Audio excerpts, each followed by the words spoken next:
There's three ways that you gotta be able to calculate equilibrium on your first microeconomics exam. On a graph, in a table, and with equations. If your professor kind of sucks, or maybe you're behind in class, I'm a tutor, and let's break this down as fast as possible. Starting with a graph here, how do we find equilibrium? It's honestly pretty straightforward. Just pinpoint the point where the current supply and demand curves intersect, and then find the corresponding price, P star, on the y-axis, and then quantity on the x-axis. Now, why is this equilibrium? Well, the reason is, at this price, our quantity demanded equals our quantity supplied. If price were lower, we'll call this P1, well, in that case, our quantity supplied is less than our quantity demanded. Quantity supplied would be down here, and quantity demanded down here. The market's not at rest here at this price. Consumers are demanding more units than producers are willing to supply. What about if price were higher here at P2? Well, now our quantity demanded is less than our quantity supplied. Consumers are demanding less units now than producers are willing to supply. The market's once again not at rest here. It's at this price that both consumers and producers are happy. They're willing to buy and sell the same number of units. Now, before we move into solving for equilibrium on a table, if you are just absolutely screwed for your next exam and need to learn everything in one night, I need you to go check out my Microeconomics CRAM KIT in my bio. I've put together all my best tutoring videos walking you through the 95 core concepts you gotta know and over 150 must-know practice problems as fast as possible. Literally takes one night to learn everything in this class. You might be like, oh, how's that possible? The truth is your professor is overcomplicating this class. When we break it down like we just did right here with the simple mechanics behind these concepts, this class is gonna start making sense to you, and you're gonna be able to walk into your exam confident that you'll pass. So if you're screwed and want to save your grade with me, go click the link in my bio to learn more. But with that said, let's move into tables. With problems like these, I want you to ignore the price column and instead zone in on the quantities. We gotta find the row where our quantities equal one another, which occurs right here. 4 units equals 4 units. Why is this equilibrium? Well, because it's the price at which our quantity demanded equals our quantity supplied, where consumers are willing to buy as many units as producers are willing to sell. This price is where the market can rest. That's literally all you gotta do for table problems. Your professor may throw a trick question at you like, what if price were $2? What would be the excess supply or demand? Well, at this cheaper price, consumers are willing to buy more units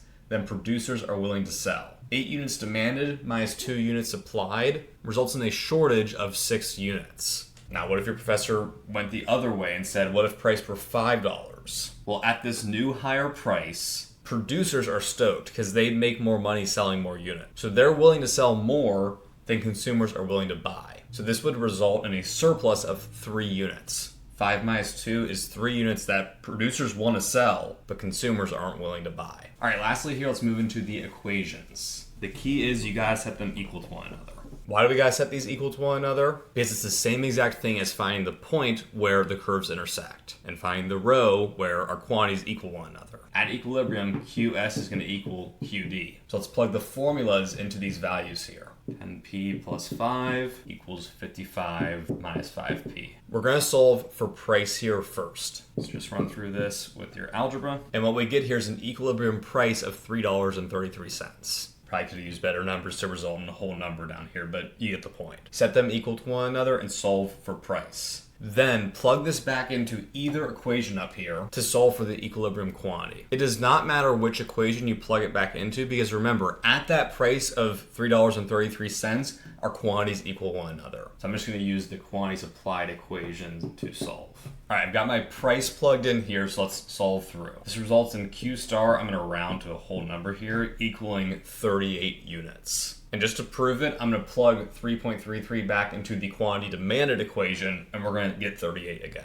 All right, got it plugged in. Let's solve. And once again, when we round, we get 38. So equilibrium in this market occurs at a price of $3.33 and a quantity of 38 units. Both consumers and producers are willing to buy and sell 38 units at a price of $3.33. If you can apply those 3 methods on a graph and a table and with equations onto your next exam, I can promise you, you're gonna perform better on your exam. Equilibrium is all about finding the price where our quantities equal one another. Now listen, if you like the way I explain microeconomics, and you feel like you're gonna fail this class, maybe it's just not making sense, your professor sucks, you don't have time to study, I am here to help you. I've built this profile, this platform to help students like you. And the best way I can do that is in my Microeconomics CRAM Kit. This is like having me as your tutor the night before your exam. You might be wondering, well, how does Adam know what problems I need help with? The truth is, all college microeconomics students struggle with the same things. And I've packed the answers to those things in a simplified fashion in the CRAM Kit. And you're genuinely able to finish it in one night. It just takes a few hours to actually learn this class and be able to walk into your exam feeling confident that you'll pass. So if you're ready to save your grade now, go click the link in my bio to go to my website and start the CRAM Kit now.